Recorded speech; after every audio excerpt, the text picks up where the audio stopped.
when the nation's top assassin becomes a police officer. Both the underworld and law enforcement face a complete upheaval. On the street, he encounters a group of thugs harassing a woman in black stockings. The patrol officers hide in their car, too afraid to intervene, but as a former assassin, he shows no fear whatsoever. Facing the thug's provocation, he strikes one's jaw without hesitation. Seeing this, the others rush forward in unison. Only screams echo from the alley. In the blink of an eye, he takes down all of them. The enraged leader immediately pulls out a weapon. However, the officer deliberately presses his body against the blade's tip. I've seen many cold-blooded killers, but their eyes don't look like yours. If you don't dare touch me, then you're dead. The thug, who only knew how to intimidate others, finally experiences true fear. He has never seen any police officer carry such terrifying, killing intent. Who exactly are you? Who else could I be? I'm a cop who specializes in cleaning up trash like you. 1 week ago, he was still an assassin, codenamed Bai Guang. This mission represents Bai Guang's final assignment. As a professional killer, his superior assigns him to work alongside an assassin, codenamed Maple Leaf. Just as Bai Guang prepares to inquire about the mission details, a man suddenly appears behind him attempting a sneak attack. Fortunately, Bai Guang reacts swiftly. He grabs the chain with both hands, then delivers a devastating elbow strike to the attacker's throat. The man immediately loses his ability to fight. Big Guang demands fiercely, "What are you doing?" It turns out the assassination target for this mission is Big Guang himself. They intend to hold a retirement ceremony for the legendary assassin. Facing the siege of numerous elite assassins, Big Guang charges forward with a flying knee, taking down one opponent, immediately following with a left leg kick. Then he kills another, though they are all assassins. Big Guang's skills far exceed theirs. "If you want to take me on, is this garbage all you prepared?" Maple Leaf reluctantly draws his gun, telling Big Guang these are all Mr. Buddha's orders. "I can only follow commands." Big Guang never expected Mr. Buddha to deceive him. Mr. Buddha clearly promised that after completing this final mission, he would grant Big Guang his freedom. You could go to hell to find that answer. Maple Leaf pulls the trigger, but Bai Guang's strong survival instinct drives him to lunge forward. Desperately at this moment, a monk in the temple burns incense. In the incense burner sits a card with Guang written on it. The phone rings. The monk asks whether the mission has been completed. However, the voice on the other end is not Maple Leaf. "You damn monk, you're at the temple now, aren't you?" The monk shows no surprise at this outcome. Naturally, a monk stays at the temple. "Big Guang, do you think you can enter?" However, Big Guang has already arrived at the temple gates. "If you don't dare come out, then I'll personally open this door." Numerous assassins hold weapons, watching Big Guang with predatory eyes. The leading strongman tells him Mr. Buddha is preparing the ritual. Big Guang cannot help but mock kidnapping people, then training them as killing machines, using human lives for money. And such a person can still be called Buddha. Hearing someone dare speak ill of Mr. Buddha, the strongman raises his axe to split him in half. Big Guang bends down and slashes open his stomach with one strike. "You bastards, get out of my way. I've been raised as a killing machine since childhood. That man took everything from me. My body, my life, and my family." Big Guang's eyes have turned bloodshot. After eliminating all the assassins, Mr. Buddha finally comes out to meet him. "You clearly promised to let me live an ordinary person's life. Didn't we make an agreement?" Mr. Buddha responds calmly. "So I'm helping you now. People eventually leave this world. This is what ordinary people's lives should be like." After Mr. Buddha says Namo Amitabha, he directly ends Big Guang's life with a single shot. After an unknown period, Big Guang hears someone calling him. When he opens his eyes again, he finds himself surrounded by police officers. Moreover, a female officer addresses him as Kim Kyung-soo. Upon seeing the police officer and his reflection in the mirror, he realizes that the legendary assassin, Bai Guang, has somehow been reborn as a police officer after his resurrection. His colleague tells him that he attempted to end his life by hanging and has been hospitalized for a week. He also wrote down the names of seniors who frequently bullied subordinates. In his suicide note after discharge, Police Sergeant Huang Chulman and Huang Yung-chan immediately confront him. After hearing about your parents' crimes, you wanted to kill yourself, right? Since you want to die, just die quietly. How dare you write down our names to drag us down with you? Huang Xiaoman immediately raises his hand to slap him. However, Kim Kyung-soo catches his wrist. Huang Xiaoman turns to ask the female officer, Zhou Kyung, he kneeling nearby. Don't you think this behavior constitutes insubordination? Zhou Yangyi responds, I'm facing downward and can't see anything. Another sergeant crouches in front of her with a malicious smile. Then let me, your senior, take care of you and personally help you up. Kim Kyung-soo curses a bunch of bastards. I didn't expect this place to be such a mess too. He then forcefully grips the man's wrist. The intense pain makes Huang Xiaoman feel as if his bones are about to shatter. He yells at Kim Kyung-soo to let go immediately. However, Kim Kyung-soo extends 2 fingers. Then he presses them directly against Huang Xiaoman's neck. Amid everyone's shocked expressions, the unconscious Huang Xiaoman instantly collapses to the ground. Next, Kim Kyung-soo slowly raises his foot toward the other sergeant. Then he stomps down hard. He targets a particularly sensitive area. The twisted expression clearly shows intense agony. However, the other bullied colleagues not only failed to thank him, but they actually accuse him of insubordination. Biguang never expected that. After being betrayed by his organization in his previous life, he would now face betrayal from his colleagues.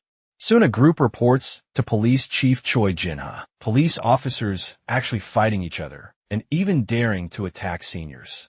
Do you think public servants can be fired? Take off your uniform and get out immediately.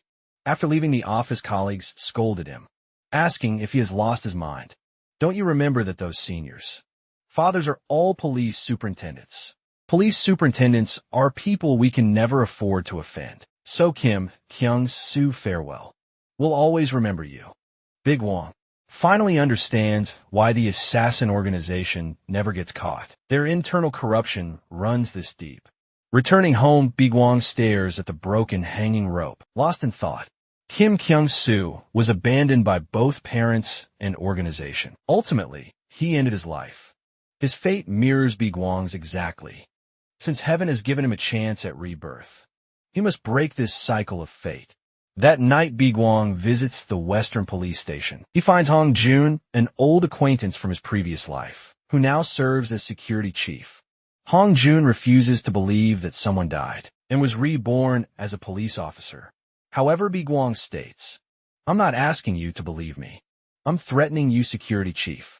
Let me handle the Gua Temple raid for you. Hong Jun is shocked. How could this person know about such matters? Who exactly are you? Hong Jun quietly reaches for his radio, seeking backup. However, screams fill the airwaves. Big Wong's expression gradually darkens. I've been saying from the start, I'm not asking you, I'm genuinely threatening you. Hong Jun breaks into a cold sweat and asks again, who are you really? I am Big Wong.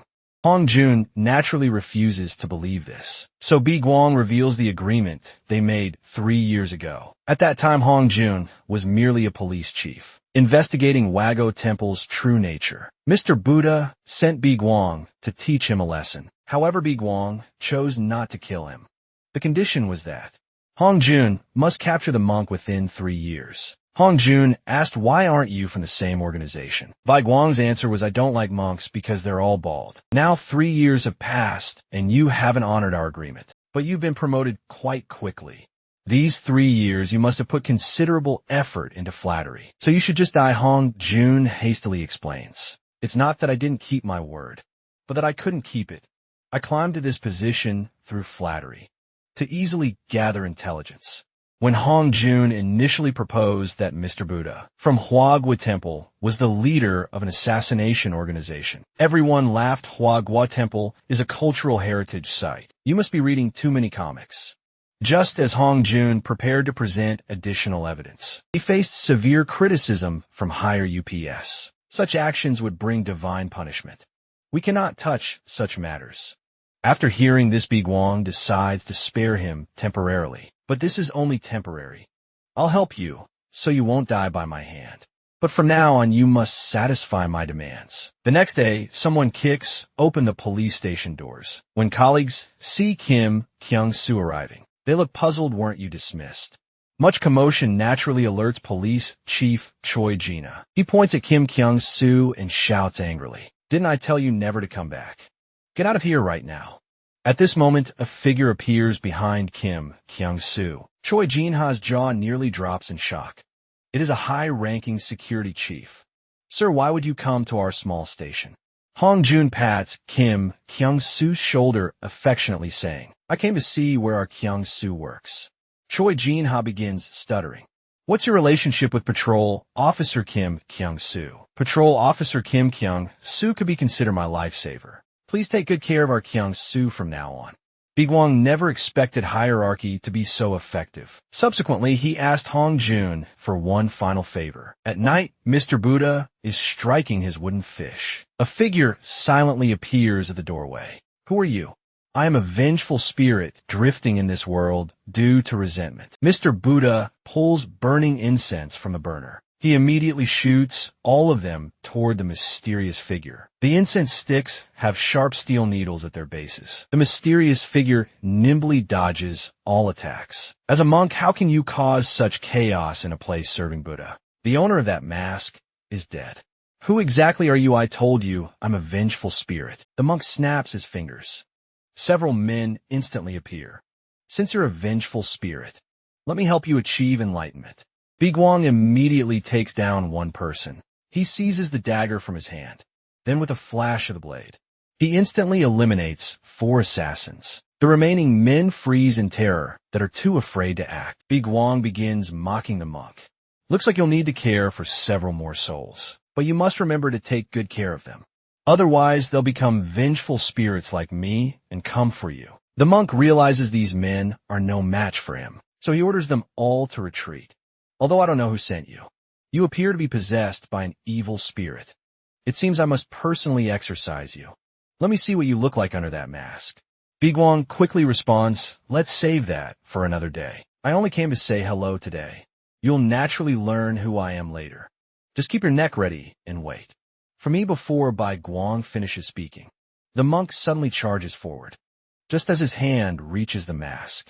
Smoke accompanied by explosion sounds instantly fills the entire room. It turns out to be tear gas.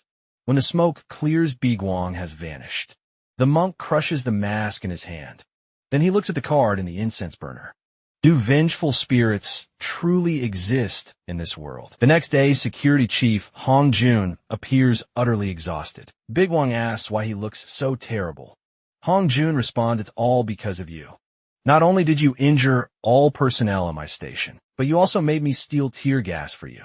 I've been overwhelmed handling the aftermath for you." Bigwang responds, "Who told you not to catch that damn monk sooner?" Hong Jun counters, "Everything requires evidence. Someone who kills randomly like you simply doesn't understand." Bigwang states, "I only kill those who deserve death. Otherwise, you'd already be dead by my hand." Hong Jun warns him, "No one has the right to take another's life, even if that person deserves death.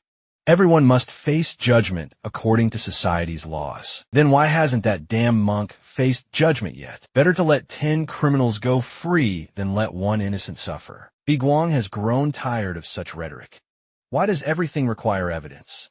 How about I form my own team to investigate personally? Hong Jun scolds, "You're just a patrol officer. What qualifications do you have? To form a team, at minimum, you need to reach the rank of guard." Upon hearing this, Bigwang immediately shows interest. "Looks like I need to work hard for a quick promotion." Returning to the police station, he asks Joe Young how to achieve rapid promotion. Joe Young, he explains, "First you need 1 year of service. Then take the promotion exam. Advancing from patrol officer to guard takes at least 10 years. Even with Security Chief Hong Jun's backing, you still need to go through the examination process. However, there's one special circumstance. If you apprehend a major criminal, you can receive a special promotion." Before Joe Kyung, he finishes speaking, Kim Kyung-soo, who is just in front of her, disappears in the blink of an eye.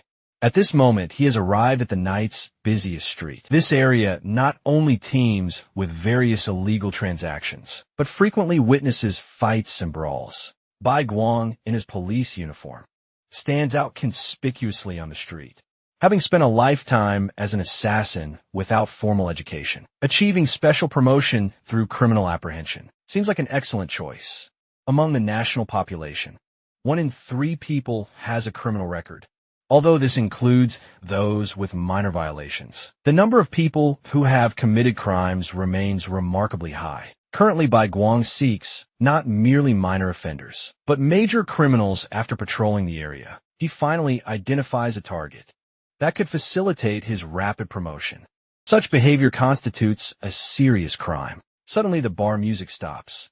A long-haired man asks everyone, "Why isn't anyone dancing? Did you all overuse your backs last night?" A beautiful woman below responds, "As long as you can open champagne, we guarantee we'll have fun." The long-haired man shows a wicked smile. "Since you really want it, then open your mouths wide." "My ladies," he then produces a stack of patches. "Are you handsome guys suffering for back pain? You all need to catch these. Let's spend a passionate night together." At this moment, a discordant voice appears. "Passionate, my ass. You'd better come with me for some hot prison food." These items are strictly prohibited contraband. Upon hearing contraband, everyone's expressions change immediately. The exposed long-haired man becomes furious. "Who exactly are you?" Bi Guang removes his jacket, revealing his uniform underneath. "Why don't you guess seeing a police officer?" The long-haired man immediately turns and flees toward the back door. However, the back door has been locked from outside. The people outside have also been cleared out by Big Wong. The long-haired man's group now has no escape route. Soon they discover only one police officer pursuing them. "You came out here alone, didn't you?" So with the long-haired man shows an evil smile. "Coming here alone today, I'll make sure you never return." The suited man beside him produces a red patch from his jacket. He then applies the patch to his neck. The next second, his body shows bulging veins. The man howls toward the sky like a madman. Bi Guang charges forward and punches him directly. "You two are celebrating too early." The fallen man begins clutching his nose and agonizing screams. Bi Guang states that's more appropriate. "You should only scream when it hurts."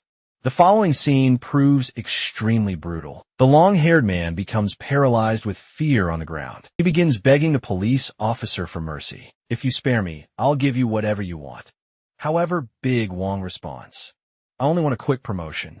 The next day, news reports cover a criminal gang's arrest by police. Big Wong receives a special promotion to sergeant rank, just as Hong Jun prepares to criticize him. This arrest method was too inhumane. Big Wong produces an item. It appears wrapped tightly in leaves. "I found this contraband in their vault." Hong Jun shows great shock. "You actually took evidence out privately." Big Wong opens the leaves saying, "Seeing this, doesn't it remind you of anything?" The legendary November Phoenix, commonly known as Shitniks. At this moment, a man wearing a cocked mask holds red patches. The person with 2 patches stuck on him kneels on the ground, constantly begging for mercy.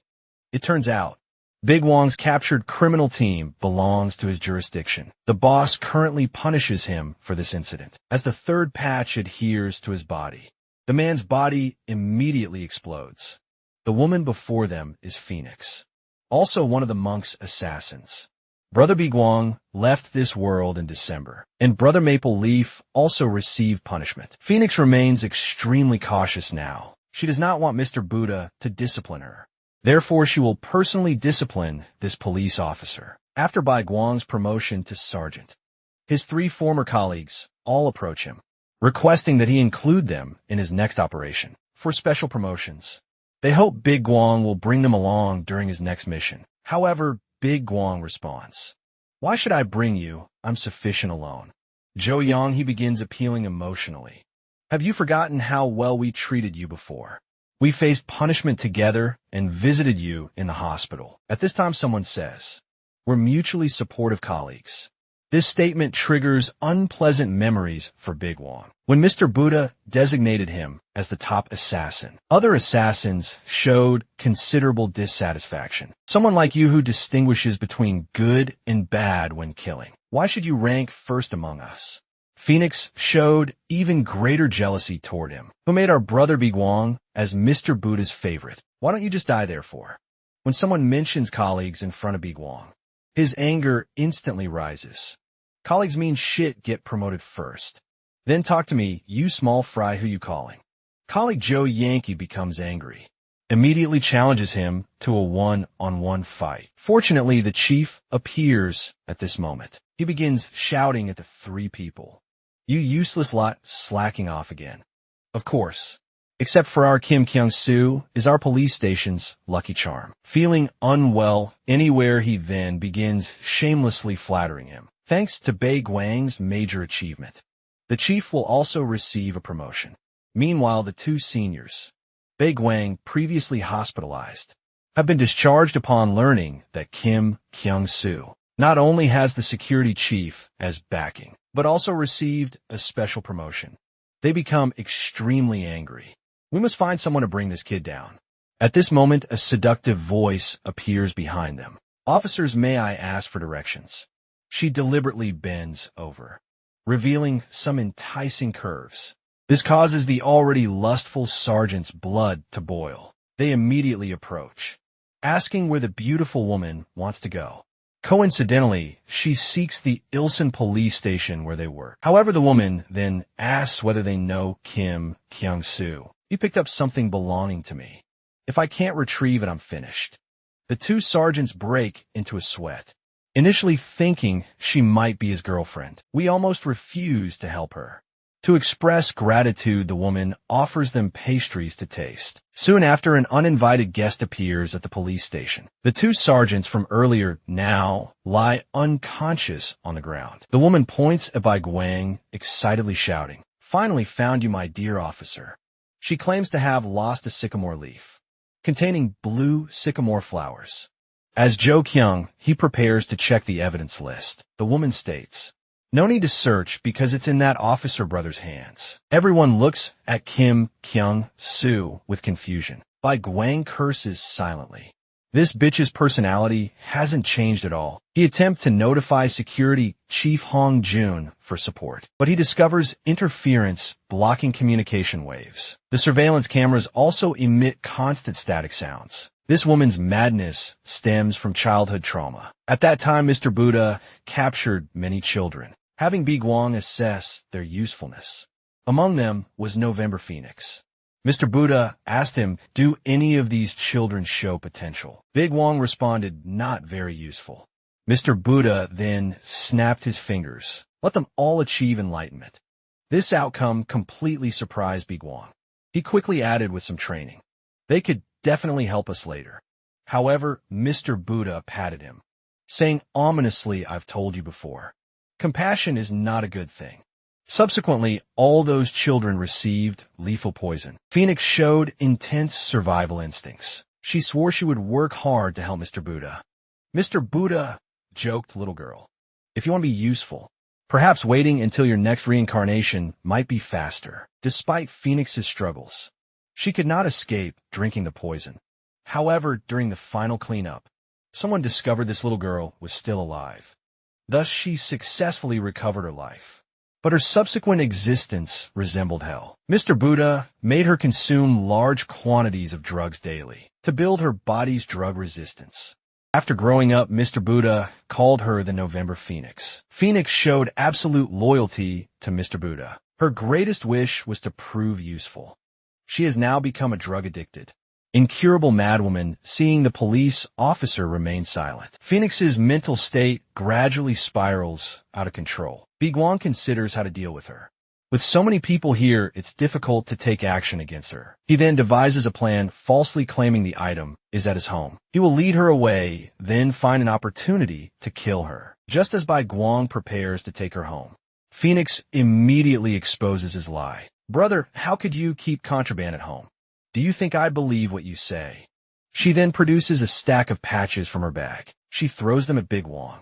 The three colleagues behind him unfortunately get hit. The next second, their faces show bulging veins. They immediately lose consciousness. Meanwhile, two people wearing cock masks drug the others. Phoenix threatens him. Just hand over the contraband and I'll spare their lives. Suddenly, Bae Gwang's hand swiftly moves forward, although Phoenix dodges the attack in time. Her clothes is worn. Bae Gwang's actual target was the wave interference device on her body. Now the signal returns to normal. He immediately calls Hong Jun requesting support. Phoenix complains, "Brother, what's wrong with you? Why are you tearing people's clothes?" Bigwang grips his baton, showing a wicked smile. After taking a few more hits, "You'll understand. I'll make you remember past events." This makes the already psychologically twisted Phoenix even more excited. This brother speaks, so rudely tearing people's clothes and threatening to hit women. Do you have such tendencies? Bigwang strikes her without hesitation. Phoenix bends to avoid the attack, immediately following with a flying knee aimed at her face. She quickly distances herself from her opponent. Her forehead immediately feels sharp pain. Her opponent has drawn first blood. Phoenix's face instantly becomes ferocious. "This damn cop doesn't want to live.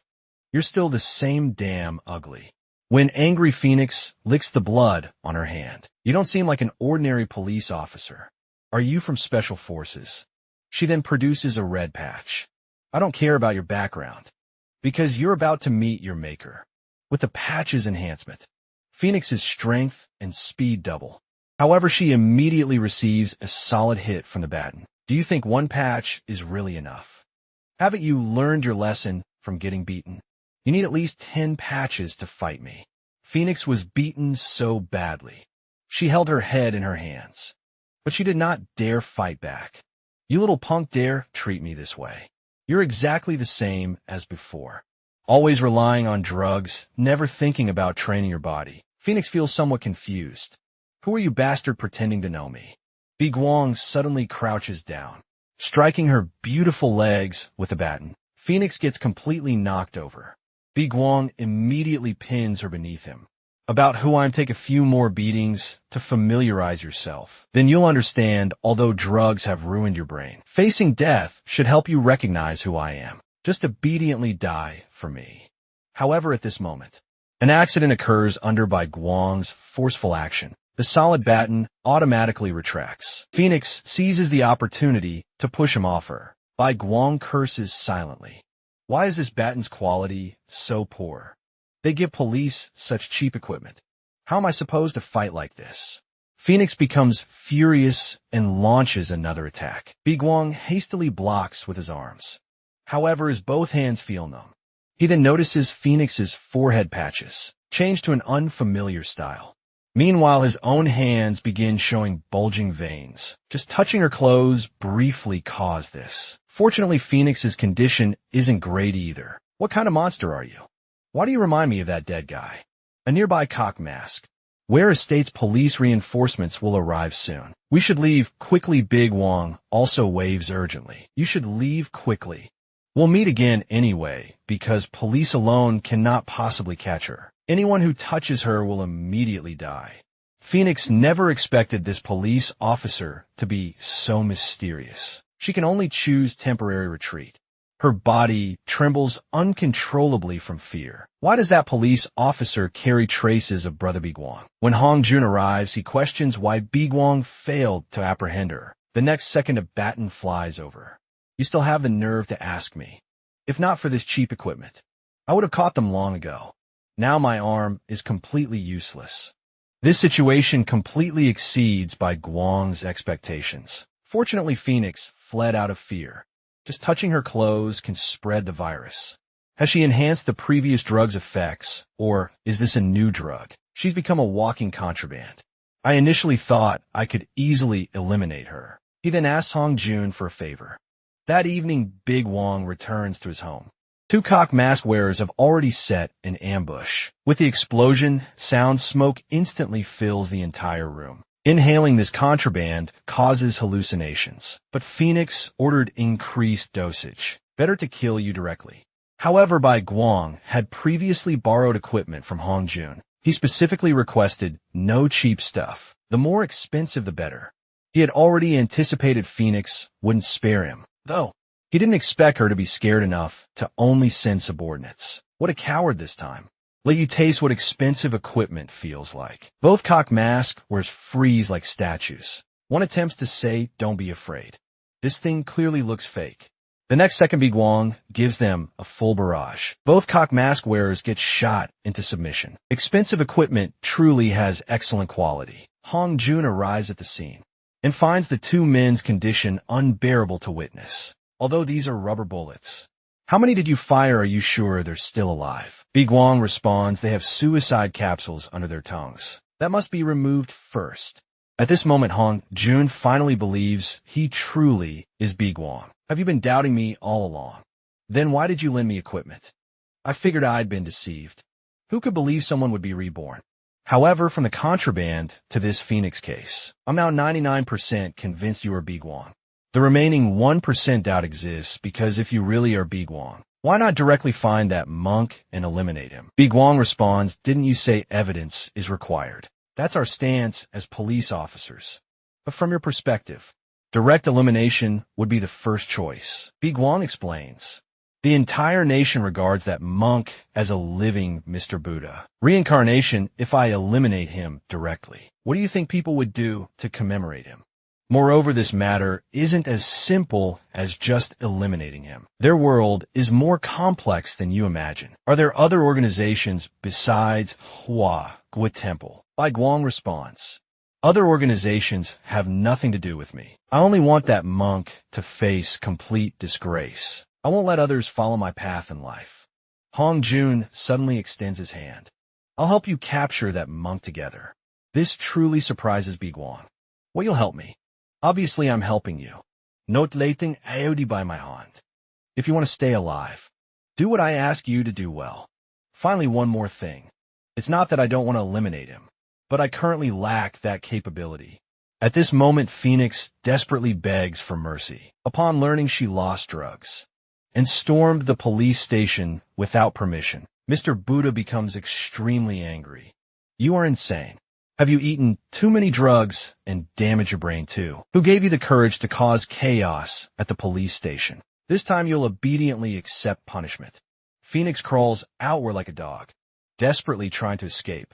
Someone nearby mocks, look at how you're crying. You beggar look really ugly. Phoenix starts to ask, why is Lespeed's a brother here? When another person appears. Of course, Mr. Buddha called us here. How did this bitch Cherry Blossom also come at this time? Mr. Buddha addresses everyone.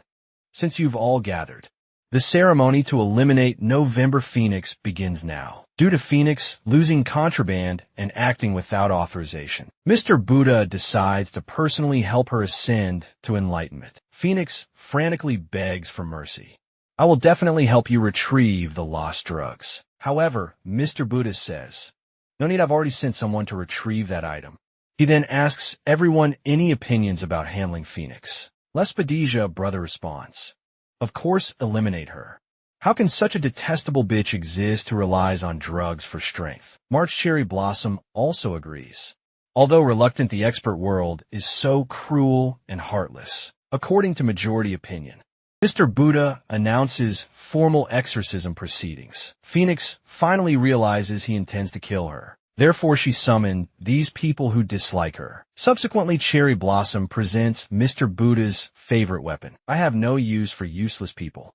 Namo Amitabha, as the trigger is pulled. Phoenix hastily states, I've developed a new drug 5 times stronger than current contraband. Moreover, it's difficult to detect during security checks. Mr. Buddha slowly lowers his weapon. How much have you produced? Where are the distribution points? Approximately 10 kilograms I've already contacted. Distribution points in several neighboring countries. Please give me half a year. I will definitely become useful to you. Mr. Buddha responds. Due to your stupid actions causing me significant losses, I'm only giving you 3 months to prove yourself. Thus, Phoenix recovers her life again. At this moment, Hong Jun has already discovered that there is a mole connected within the police force. Those contraband items have mysteriously vanished. Biguang shows no concern about this. When we catch that bitch Phoenix, we can just take them back. Then handle the internal police matters yourself also. Didn't you mention the Hua Guo Temple Task Force before? When will they start working? Hong Jun's expression immediately turns extremely grim. Actually, they have all been sacrificed. Biguang's sandbag-sized fist immediately swings up. You little brat dare to lie and deceive me. I see you don't want to live anymore. Hong Jun hurriedly says, "Why don't you personally form a team? Didn't you say before that you need to be promoted to guard? To form a team with me as security chief backing you up? Who dares to oppose, however?" Biguang's the first to raise his hand in opposition. "I'm already used to acting alone." Hong Jun explains that all police officers are organized. Acting alone will face many restrictions. Moreover, this is an order I'm giving you as security chief. You must act in teams if I form a team myself. I'll be under too much surveillance. The risk and burden are too great. However, Biguang says, "Don't you dare order me around. I want you to personally beg me."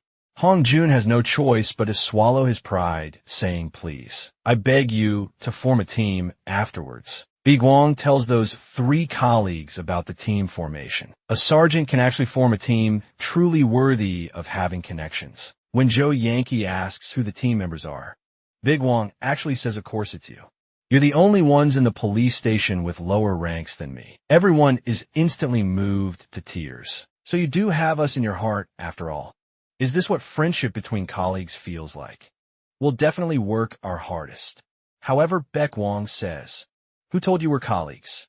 Don't you have any self-awareness?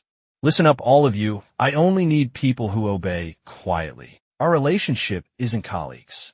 From now on, you're all my slaves. If I tell you to die, go die immediately. If I tell you to live, then live obediently. If you understand, immediately. Call me master and let me hear it.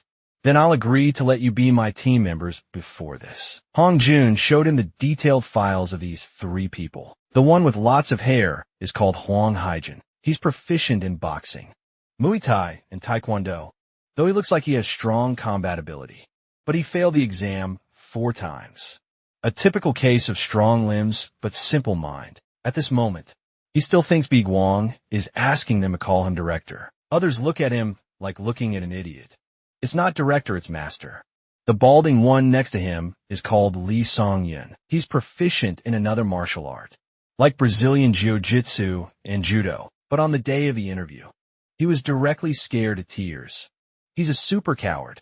Now hearing Biguang asking them to call him master, those useless tears flow out again. The last woman is called Ju Ji-young Ki. She doesn't know any martial arts. Her physical fitness test was also last place among the police. She's the weakest existence, but she got first place in the written exam. First place in the interview too. So her IQ is very high. She's especially good at reading people's expressions and flattering. Therefore, she's the first to step forward and actively call Biguang master. This weekend, the oddball trio called out. Looks completely confused by Biguang.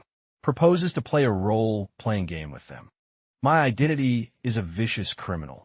I'll give you 5 minutes to warm up, then attack together and subdue me." Hwang Hee-jun obviously hasn't realized the seriousness of the problem. Is 3 against 1 really okay? What if Master gets injured? Biguang instantly looks at them with murderous intent. Now, there are 4 minutes of preparation time left. Then the other 3 crouch on the ground to discuss tactics. Has that bastard Kim Kyung-soo gone crazy? Young, he didn't. You call him master or whatever. He can't hear us anyway, however. Biguang says I can hear everything, scaring them to quickly change and call him master. Jo Young, he as the intelligence leader. She is Hwang Hee-jun, charge up first, using footwork to attract the opponent's attention. Then Lee Sung-yun takes advantage of the opening to use grappling techniques to lock him down. Though the plan is perfect, but when they see Biguang take off his shirt, revealing his 8-pack ABS, the 3 can't help but break into a cold sweat. When did this guy become a real man? Jo Young, he directs Hwang Haijin to act according to the original plan. Then he starts doing tap dance on the spot. "You idiot, you need to go in front of him." However, the next second, Hwang Haijin is directly punched and sent flying back. Biguang is speechless about these people. "Are you joking with me? Is this your performance when facing criminals?" Jo Kyung-ki hurriedly tells Lee Song-jaeun to charge up. However, he's scared and turns to run away. Biguang quickly catches up. He actually left his back to the criminal. "You idiot, do you even know how to be a police officer?" Seeing the 2 with the best physical fitness, both dealt with Jo Kyung-hee. This weakling with 0 combat power can't make any waves. So she sensibly kneels on the ground, begging Master to spare her life. Surely you won't even hit a woman. Bi Guang slowly lifts her chin. Are women not police officers too? These weaklings are even more speechless than he imagined. Today we'll train 3 times like this.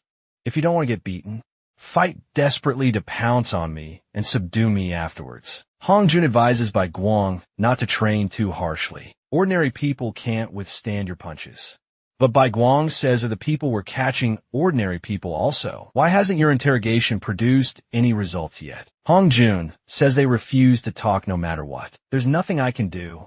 It's all because I chose to trust you police officers. From now on, I'll conduct the interrogation myself. Hong Jun hurriedly reminds him that torture is not allowed. However, Big Wang is confident. I have a better method. Big Wang disguises himself as his former appearance. When he enters the interrogation room, he immediately calls out these 2 people's names. This shocks them greatly. Who exactly are you? Long time no see, everyone. I'm Bai Guang. Now tell me everything you know. The 2 naturally don't believe it. Lord Bi Guang died long ago. However, Bi Guang points at one of them and says, I've seen you, kid. The scar on your body was stepped on by high heels. Right back then, you secretly took the drugs behind Phoenix's back and got severely punished. When discovered, their suspicions are instantly dispelled. But didn't Lord Bi Guang die? Bi Guang says this is a top secret mission. He had me fake my death, then infiltrate the police internally. I heard that bitch. Phoenix lost the drugs and even broke into the police station. In the end, she returned with no results. What exactly is that bitch doing now? I've already turned off the recorder. Feel free to speak out based on Lord Mr. Buddha's personality. Phoenix caused this incident. He'll definitely have me kill her. To immediately tell everything they know. Mr. Buddha won't blame Lord Phoenix because she's currently making new illegal drugs. Hong Jun didn't expect this guy to be so crazy. It's actually 5 times stronger than the previous illegal drugs. Big Wang says they plan to circulate to the market within half a year. I got the address of the underground nightclub, run by Phoenix's executives. Also the location of the criminals distributing these illegal drugs. As for Phoenix's residence, probably only her executives know. So what we need to do first now is go arrest those executives. Phoenix, who just escaped with her life from Mr. Buddha's hands, is still in a state of shock. When the executives hear that the goods must be sold, within 3 months they all think such a short time is too rushed. Moreover, you still have 2 subordinates captured by the police. Let's negotiate with Mr. Buddha for more time. Being so hasty will easily cause accidents. Phoenix sternly says if Mr. Buddha blames us. Can you take responsibility at this time? Someone says if something goes wrong, I'll naturally take responsibility. You're a bit too shocked right now. What exactly happened when I wasn't around? Phoenix clearly states, I said 3 months. Then it's 3 months, Choi Jongmao. You contact the distributors. Move up the schedule attack. Or you prepare the drugs as soon as possible. As for this person called Sang Pai, his role is to provide comfort when Phoenix is exhausted. At this time, the oddball trio is completely exhausted under Bai Guang's training. Kyung-soo, are you going too far? Actually using this method to train us. Didn't you say you'd do anything? Jo Kyung. He says we joined your team to catch criminals. Not to fight with you, since you want to catch criminals so badly. Then follow me, then Big Wang brings them to a remote warehouse. After entering, the oddball trio is stunned on the spot, because the people in front of them are criminals. Selling illegal drugs, why are you all looking at me? Aren't there criminals right in front of you? Hurry up and arrest them, my police officers. Seeing real criminals, the oddball trio immediately chickens out. However, Big Wang has an evil smile. I wish you a pleasant time. Then he locks everyone in the warehouse. The criminals, hearing their police, immediately order their subordinates to eliminate them all. Huang Haijin and Lee Sung-yin are immediately scared, to the point of losing control of their bowels. Jo Kyung, he comforts them to stay calm. Even if we can't fight, we won't die. No matter how trash Kyung-soo is. He won't watch us die now. Let's show that bastard Kim Kyung-soo that we're also police officers. Big Wang is satisfied with her performance. Not only high IQ, but also quick reactions. But the disadvantage is she can't help it all in action. He has Hwang Haijin lead the charge. Give the opponent a show of strength. Didn't expect him to charge straight into the guy's fist. However, what the two didn't expect, Hwang Haijin took a punch and actually says it doesn't hurt at all. This guy's fist compared to Kim Kyung-soo's is like cotton. He must be used to getting beaten by Kyung-soo. Now he feels his body is especially durable. Then he calls Lee Song-yeon to join in. These guys' attacks are like tickling. Just then someone behind takes an iron rod, preparing to sneak attack. At the critical moment, the always cowardly Lee Sung-yeon finally acts. Big Wong is pleased seeing their morale rise. These two might be useful with some training. What gives him the biggest headache now is Jo Young-ki. This guy only has verbal skills. Seeing his minions can't even handle 2 police officers, the boss finally can't sit still. He takes off his shirt, revealing a body full of muscles. Hwang Haijin and Lee Sang-yeon are instantly scared into cold sweats. The two appear very small under the opponent's powerful aura, and once suppressed by the aura, not only will their bodies tremble involuntarily, the pain they feel will also be super amplified. After the boss deals with these 2 male officers, the remaining Jo Jae-young, he immediately kneels on the ground, begging for mercy as long as she can spare her life. She can satisfy any of his demands. Big Wong thought this guy was completely hopeless. Who knew she actually took advantage of the boss's inattention to pull out a taser, directly stabbing it toward his dick. However, the boss's resistance to attacks is very strong. He lifts his leg and kicks hard toward Jo Kyung's face. Fortunately, Big Wong, at the side, finally acts. He kicks the boss flying, then turns around with an elbow strike, hitting hard on the face in less than 2.5 seconds. He knocks him unconscious. Now you know how useless you are. Take the drugs on the table and leave here immediately. Jo Jae-young, he still wants to arrest these people. Big Wong says someone will come handle it. Bringing you 3 burdens along will only make things more troublesome when we encounter them. Not long after Phoenix's subordinate, the executive in charge of drug production, Choi Jang-mal, arrives here. The boss just wants to beg for mercy. Choi Jang-mal uses both hands to pry open his mouth, actually tears off his jaw live. At this time, the minion beside reminds him to look behind. A card is stuck on the table. Choi Jang-mal's expression instantly freezes, because the owner of this card is Bai Guang. Bai Guang hands the confiscated illegal drugs to Hong Jun and reminds him that the sweep plan against Phoenix can officially begin before the operation starts. Hong Jun says he wants to introduce someone to him. She's the team leader participating in this plan, Police Commissioner Kim A-young. When Kim A-young hears that the man in front of him is just a sergeant, she immediately scolds him for daring to sit so brazenly in the security chief's office, having no sense of hierarchy, then steps on Big Wong's thigh, commanding him to stand up immediately. Big Wong not only isn't angry, but says stand it up. Kim A-young is confused what does stand it up mean. Big Wong explains anyway. I don't want to move. Why don't you help me stand it up? Kim A-young has never seen someone act like a rogue toward him before. I'll make you stand it up right now. Kim A-young quickly pulls her leg back. Big One thought she wanted to use a kicking attack. However, she lifts his leg high up. It turns out she wants to use Brazilian Jiu-Jitsu to lock his head. People from the SWAT team are indeed extraordinary. This is much stronger than those 3 idiots. Kim A-young is even more shocked.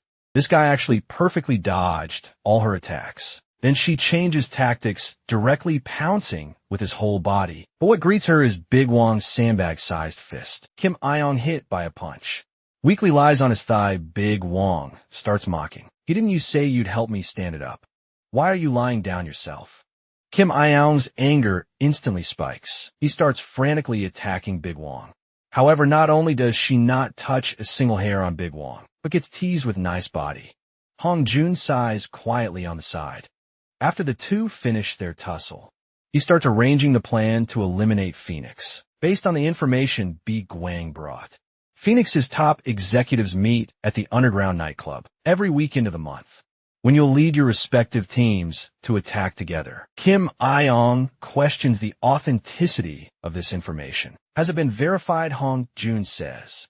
This was obtained through personal interrogation by Sergeant Kim. Kyung-soo Kim Iong is even more suspicious. What a joke.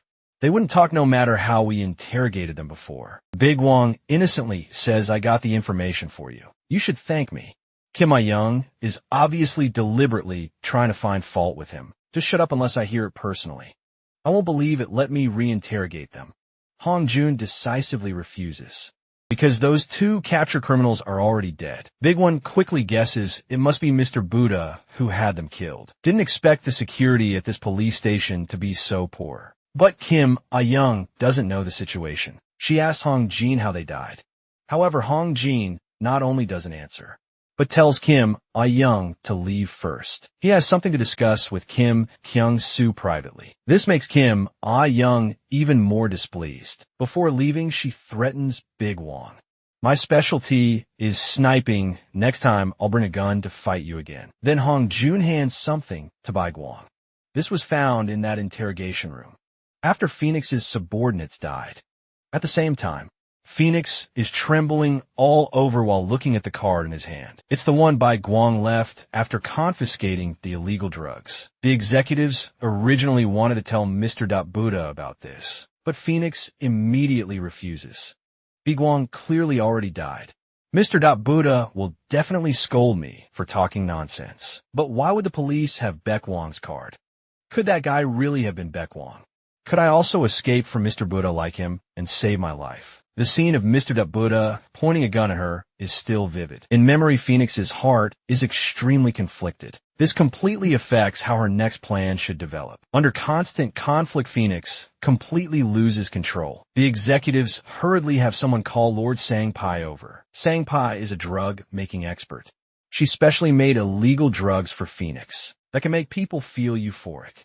After relaxing, Phoenix tells her subordinates to proceed according to the original plan. However, the subordinates think this is too dangerous. The police already have their intelligence. Phoenix has Sang-pai let them try it too. This is freshly made new drugs. After the two inhale it into their bodies, they instantly feel all worries and troubles disappear. It's like everything they do will go smoothly. Then let's continue according to the original plan. At this time, Big Wong is very angry.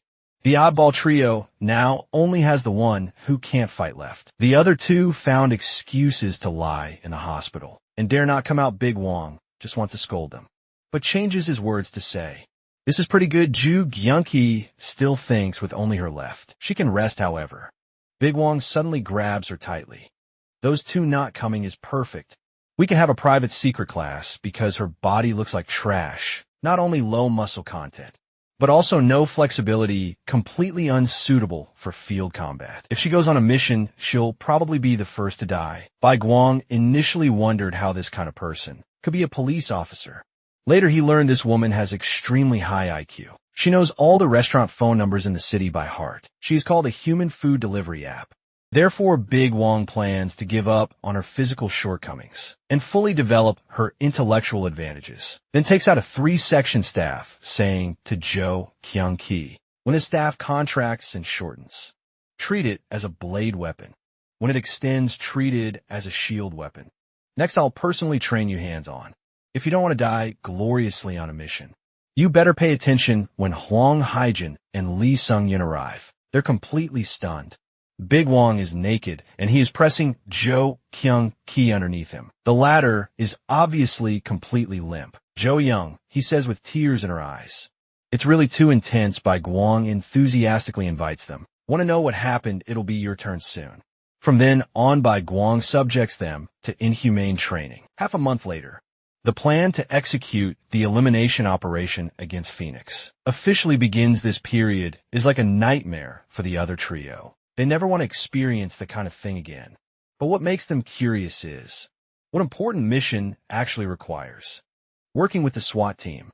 Moreover, Kim Kyung-soo actually dares to speak so rudely to the SWAT team leader. What exactly does this guy do at this time? SWAT team's Kim Ah-young gestures for them to stop. A cellar entrance appears in front of them, with two perverted men wearing cock masks. At the entrance, Kim Ah-young rushes up without a word, swinging the rifle but to kill one. Another minion hurriedly pulls out a dagger. Kim A-young kicks directly, hitting the opponent's jaw. The sharp operation leaves the oddball trio dumbfounded. Then Kim A-young picks up the radio saying, "The guards have been dealt with by me. Prepare to begin the operation." Big Wong turns to the trio saying, "Let's go in two unexpectedly. Kim A-young refuses. You stay here and guard. Don't enter without my orders." Mia. Ordinary police officers dare to execute missions with the SWAT team. This statement completely hurts Jo Kyung's self-esteem. She's about to speak back, but gets scolded by Kim A-young. "A small patrol officer dares to talk back to me. If not for the security chief's orders, I wouldn't agree to let you follow. Now don't come and interfere with our mission execution." What Kim A-young doesn't expect is that this time, Bai Guang is unusually obedient. "Then you SWAT team go in by yourselves. If something goes wrong, we're not responsible." If Kim A-young knew that Bai Guang deliberately let her go in first, she'd definitely be furious enough to kill him, because when they break down the door and rush in, they discover the scene in front of them completely doesn't match the dynamic music. People are swaying left and right in the dance hall like zombies. At this time, Phoenix's subordinates have been waiting for them for a long time. "Dear nightclub member friends, hello. There are currently uninvited guests inside the nightclub. Try to disrupt our party. Whoever can subdue these people and bring them over. One head can be exchanged for 1 month of free drug usage vouchers." Everyone instantly goes crazy and pounces over. Whereas Kim Hyun-young's seen such a scene. This is exactly like zombies in apocalypse movies. She hurriedly orders to raise shields to block attacks. The operation to eliminate Phoenix officially begins. At this rate, the SWAT team will quickly be scattered. Executive Dong Chul sighs calmly on the side. "Anyway, you can't shoot randomly." At this time, Kim A-young orders everyone to put on gas masks, then throws a tear gas grenade into the crowd. But she still miscalculates.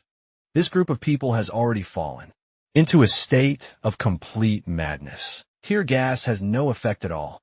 Dong Chul arranges for subordinates to transfer all the drugs out through the back door just then. Footsteps are heard from the entrance. Kim A-young discovers it's Big Wong, just about to scold him for disobeying orders and entering without permission. Big Wong steps on her head. Using Kim A-young as a springboard, he leaps up and charges toward Dong Chul as a figure quickly flashes by. Dong Chul's body is already hit by countless knife wounds. Then Big Wong presses him against the wall. He takes out a dagger and directly pierces through both his hands. "I'll spare your life, just stay obediently on the wall." After speaking, Big Wong walks toward the interior of the club. Kim A-young leads the SWAT team and with great effort finally knocks down all the addicts. However, only a dagger remains on the wall. Dong Chul actually forcibly pulled his hands out. Kim A-young pulls out his pistol, ordering him to surrender immediately. Dong Chul says, "Nice to meet you. My junior, I'm your senior." Kim Dong Chul Kim A-young immediately orders to start shooting. The other trio outside hears gunshots from inside and is very displeased since you won't let us in. "Why did you bring us here? The private secret classes before made us suffer so much." At this time, a huge figure appears behind them. "What are you rookie police officers doing here?"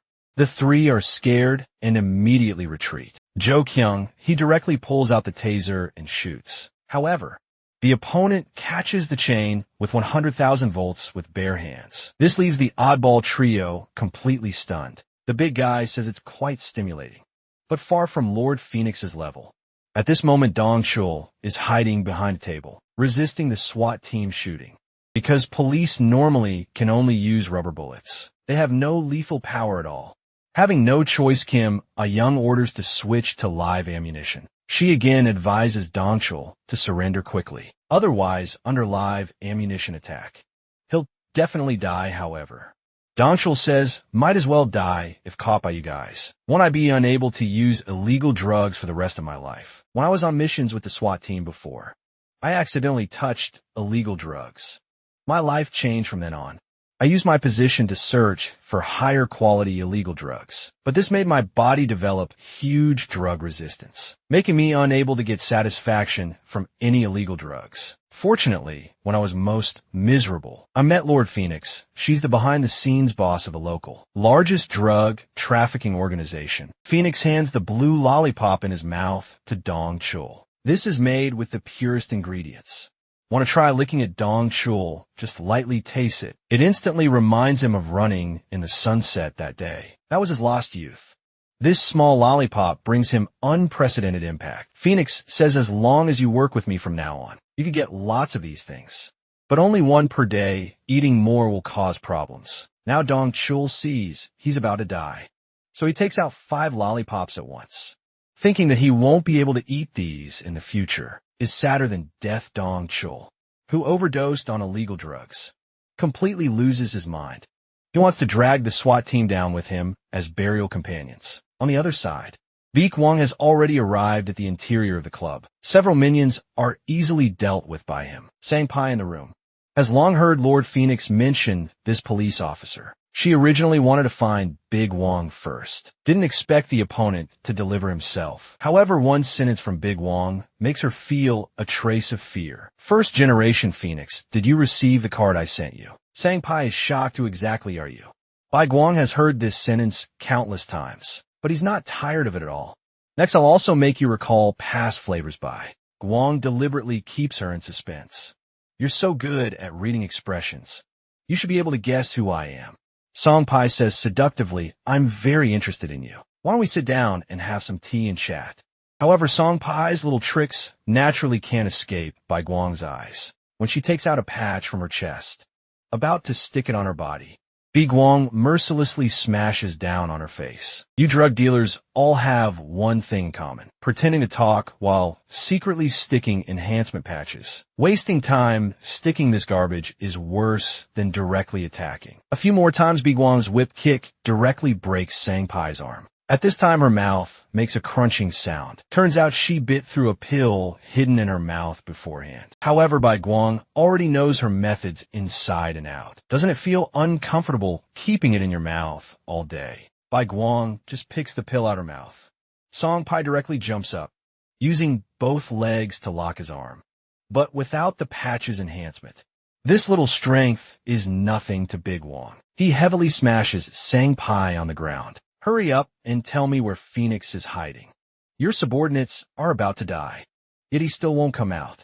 This kind of coward isn't worth your desperate protection. Suddenly someone throws something at Big Wong's back. Looking back, it's actually 3 children who took drugs. One girl even shouts bad guy at Big Wong. Sang-pai says you came too late. I said as long as you hear intense commotion, you should run over quickly. That little girl takes a knife and stabs toward Big Wong. Bai Guang hits the back of her head, knocking her unconscious. The other 2 children also charged with knives. Bai Guang also knocks them unconscious. Sang-pai uses this time to stick on the enhancement patch. Now let's see what you can do. These children remind Bai Guang of his dark childhood. He asks with a gloomy expression, Phoenix ordered you to do all this.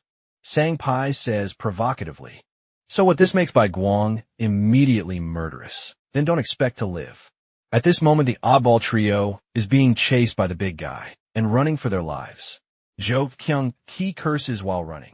Big Wong's secret class is completely useless. It turns out what Big Wong taught them in class is very simple. When using blunt weapons to attack, aim for the chest, throat, or crotch. When using sharp weapons, choose places with many blood vessels. As long as you attack these parts first, ordinary people will immediately be taken down, but the big guy in front of them isn't ordinary. The trio's fatal attacks actually make him feel very comfortable, so they run into the underground club, preparing to request help from the SWAT team. However, the people lying on the ground like zombies shock them greatly. What exactly happened to these people? Moreover, except for Kim I-young, the entire SWAT team is dead. The big guy says approvingly, worthy of Dong Chul solved it so quickly. Soon he discovers Dong Chul sitting in the corner motionless. Obviously also dead, it turns out a few minutes ago. Zhou Jiayun-ki ordered to use live ammunition, though Dong Chul was hit by several bullets. But due to consuming large amounts of illegal drugs, he felt no pain at all, and his strength and speed also became extraordinary. The SWAT team was instantly caught off guard. Dong Chul broke through the defense and reached Kim Ah-young just as he was about to pull the trigger. Kim Ah-young quickly bent down and kicked him flying. Then, she picked up a submachine gun and gave Dong Chul a burst of bullets, getting hit by so many bullets. He's definitely dead on the spot. Kim Ah-young hurriedly had someone check on his colleague's condition. Unfortunately, that colleague had completely stopped breathing. At this time, Dong Chul, who should be dead, stands up again. He thrown a smoke grenade into the crowd. The scene instantly became filled with smoke. A SWAT member just wanted to shout. There's someone ahead the next second. He got a headshot for a moment. Everyone fell in a panic, all shouting. Where did the shot come from? Don't troll mock them for panicking just because a colleague died. Your equipment is so good. But skills are worse as your senior. Let me give you a good lesson. Just a training fee has to be paid with your lives. In this blurry smoke, every gunshot meant hearing a colleague fall. Kim Ah-young felt the fear of death for the first time. At this time, a strange figure appeared before her eyes. Vaguely, a gun was already aimed at her. Kim Ah-young thought she would die this time. When the smoke cleared, she finds Dong Chul was already dead. Kim Ah-young, who escaped with her life, doesn't feel any relief. This feeling of being the only one alive is worse than death. She truly experiences what fear and despair mean. Can't do anything except moan. When Big Wong uses a dagger to carve countless, beautiful wounds on Sang-pai's body, she finally knows who this man in front of her really is. That year was the first time Sang-pai saw Big Wong. Mr. Buddha asked her how this youth in front of her looked. He's the newly promoted Big Wong. This time Sang-pai's answer was full of disdain. At first glance, he seems more formidable than the first-generation Lord Bai Guang, but there's a feeling that he doesn't know how to wrap things up. Mr. Buddha said, I think your brain has been fried by contraband. You only see the surface. He's not incapable of finishing things, but rather he's enjoying all of this. When he first came here, the first generation, Bai Guang killed all the orphans who lived with him. Now come and feel this carefully. Don't the countless wounds he carved out with his dagger look beautiful, just like the leaves of a willow tree? No one is more suited to be Bi Guang than him. Although, everyone now knows that Bi Guang has been dealt with by Mr. Buddha, but he's absolutely certain that this police officer before him is Lord Bi Guang. This kind of technique can only be done by him. Bi Guang stomps hard on Sang-pai's face. You just need to tell me where Phoenix is hiding, and I can let you die without any pain. But Sang-pai would rather be cut to pieces than reveal it. It turns out that when Sang-pai stepped down from the first generation, Phoenix's position, Mr. Buddha had the newly promoted Phoenix killer. But the new generation Phoenix didn't kill her, however. Sang-pai instead poisoned Phoenix's wine glass. Phoenix, who had always been psychologically fragile, wanted to know why this happened. I spared your life. Why did you want to kill me? Don't you like me? Sang-pai answered. I could never like you. This sentence completely shattered Phoenix. Why does everyone hate me so much? Once because of my cowardice. They all wanted to kill me. So I worked hard to become stronger and successfully rose to power. Now, they hate me again because I use contraband. But you shouldn't hate me because we do the same things. How about I drink this, and from now on, you'll have to like me forever. Then Phoenix actually drank that poison wine right in front of her. Although blood began flowing from all 7 orifices, her eyes were filled with anticipation, anticipating that Sang-pai could truly like her. Sang-pai realized she was just like her, both pitiful people trying to survive and desperately wanting to live. Looking at Phoenix, crying like a child in his arms, she felt love for the first time. How could I push the first person I ever loved toward death? Bai Guang doesn't expect there to be such feelings between them. He decisively slashes the throat with one cut, giving her a quick death. The remaining information would have to be obtained from others. At this moment, Sang-pai uses her last breath to say she will definitely come here. The children's affairs are all my ideas, so I beg you not to kill Lord Phoenix. Just as she says, Phoenix is racing toward this place at full speed. Bai Guang's response is that it depends on her performance. Just when the muscular man was about to tear apart the weird trio, fortunately Bai Guang appeared in time to save them. He didn't expect that. The SWAT team couldn't even handle one severely injured person. It seems he really overestimated them. At this moment, the muscular man takes advantage of his inattention, swinging his fist over. The sound of breaking bones instantly echoes throughout the room. Bai Guang says teasingly it must hurt quite a bit. Then he looks toward the other three. You go bring those kids along. After I deal with this guy, we'll wrap up the operation immediately. However, the muscular man picks up 2 hostages from the ground, using them as human shields. Shoot if you will. Bai Guang pulls the trigger without hesitation. The bullet precisely passes through the narrow gap and strikes the burly man's shoulder. Bai Guang advises him to calm down, saying he doesn't want his life yet.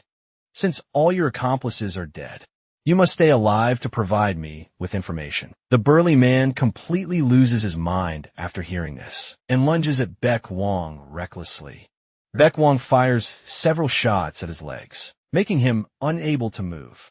He then tells Zhou Qiangqi to report to headquarters that the mission is complete.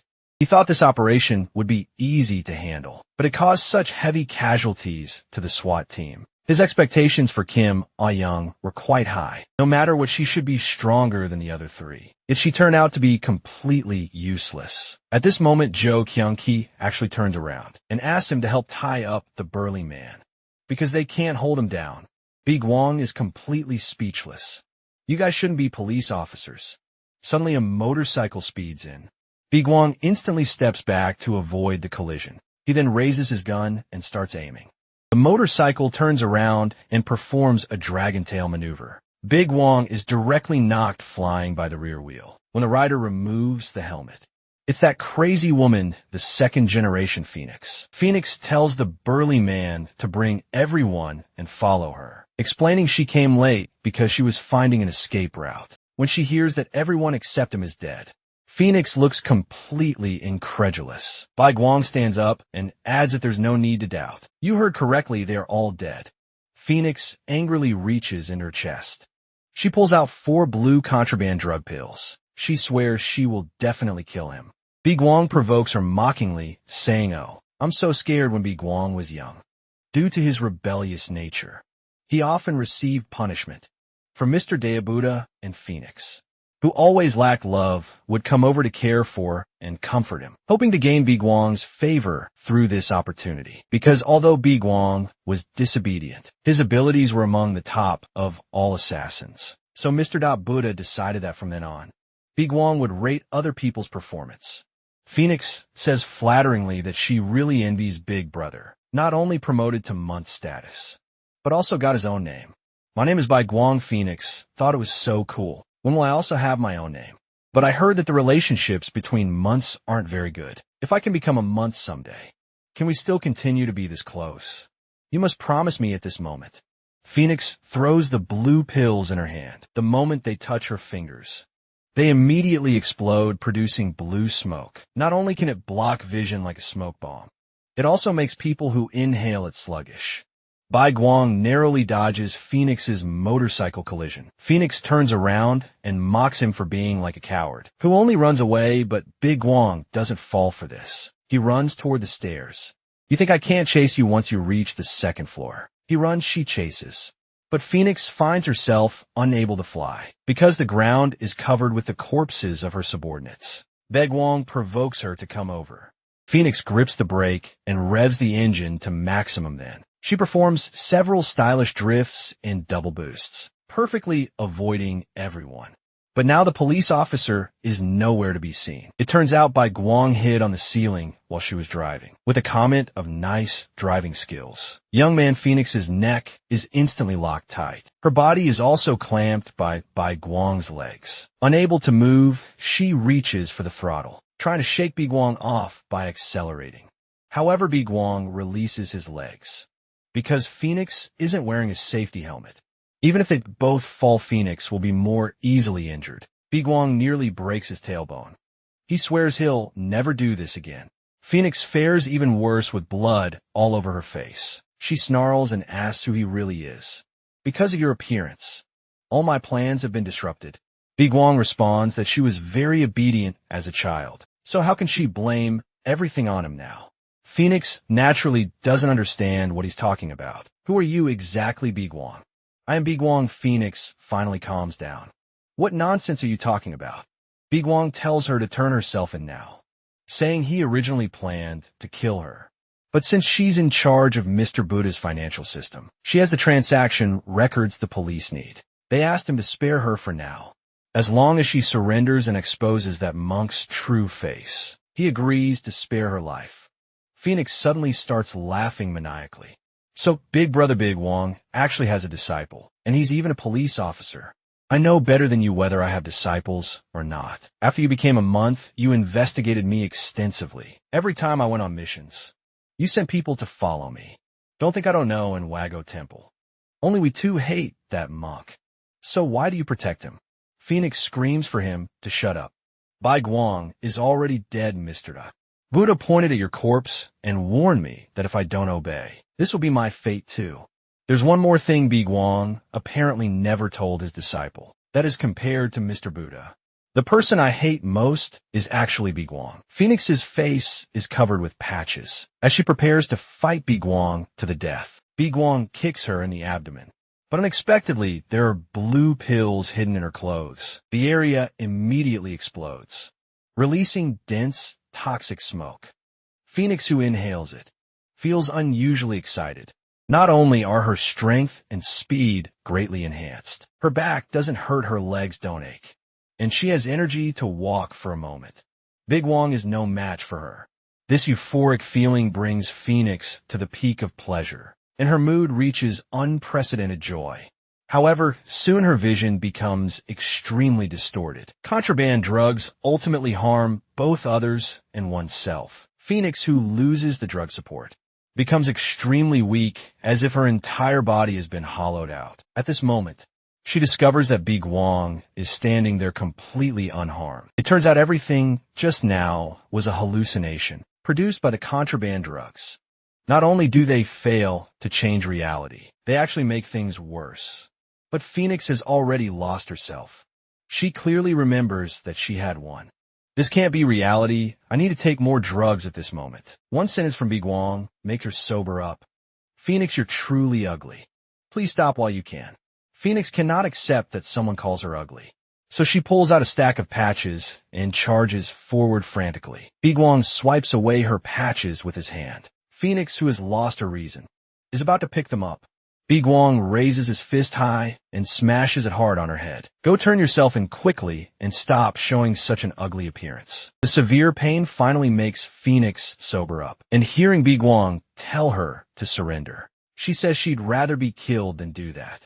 Compared to death, I'm more afraid of Mr. Buddha's punishment. Biguang explains that Shangpai requested this, so he can't kill her. Phoenix says, if you're really Big Brother, Biguang, you wouldn't kill Shangpai at all.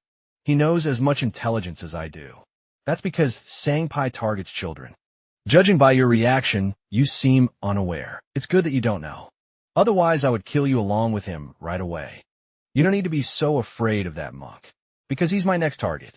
Phoenix is stunned at first. Then she can't help but laugh loudly. You actually want to kill Mr. Buddha. Brother Biguang was also killed by Mr. Buddha. Do you think you can kill him? From childhood, I suffered inhuman abuse and training. So the injuries on my body had already penetrated to the bone. And although this allowed me to quickly become stronger, the body is ultimately a consumable and injuries accumulate. Finally, during a sweet mission, my body completely collapsed. That time I was severely injured. You should remember it clearly too. But the body I've obtained now is different.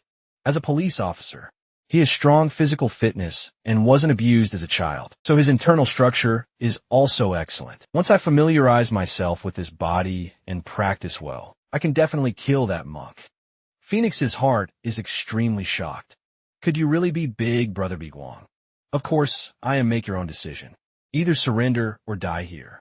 Meanwhile, the oddball trio is waiting for the rescue team to arrive. Ju Kyung, he notices that the burly man is bleeding heavily, so she wants to give him first aid.